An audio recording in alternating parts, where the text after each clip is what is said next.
Sometimes when you navigate to a website, you'll click on a link and end up looking at a 404 error page. What is it and how do you fix it? That's what we're going to be talking about today. When you're creating a website, you need to be mindful of the URL. That's this little part up here.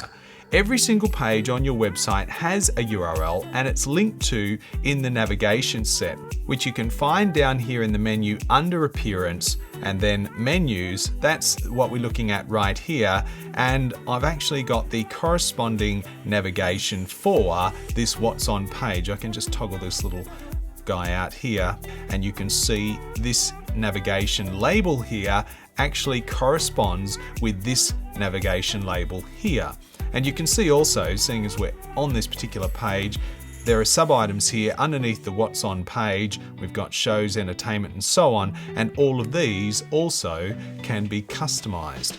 Another area that can be customized is the actual URL itself. If I go to the page What's On, you'll see here, this is the URL, and that's created automatically when you create a page. And it's sometimes a good idea to think, what is this page all about and what am I targeting from an SEO perspective? In this case here, this could have actually been good to have What's On in Gosford, for example. So we could edit that now. We could just go What's On in Gosford and then we could click OK. But wait, there would be a problem.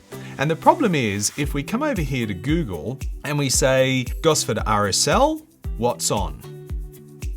You can see here we have the What's On in Gosford RSL already indexed in Google. So if I change that link, if I change that URL, then it's actually not going to resolve to that page. So that's just a little gotcha there. There is a way around that, and we can assist you here at Webhead if you would like to optimize your URLs for SEO or for any other reason. Just let us know and we'll give you a hand.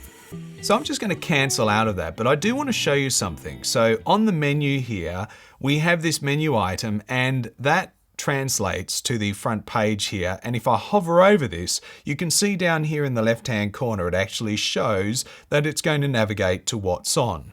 But if that for some reason was navigating to What's On in Gosford and it didn't actually correlate to the landing page, well, obviously you're going to end up with a 404 error. Now, there are a couple of other settings that you can change on an individual landing page, which may cause that page not to show up and to throw a 404 error. Essentially, you can make the page private. You can do this two ways. Firstly, by clicking here on public, and you can change that to password protected or private. And that means that, well, if it's password protected, unless somebody's got the password, they are not going to be able to get access to your page. This is super cool if you want to create a special landing page for a target audience or a particular individual or perhaps internal staff. For the private page, you basically won't be able to see that page unless you are logged in. So from an end user point of view, the page stops existing, which means it will throw a 404 error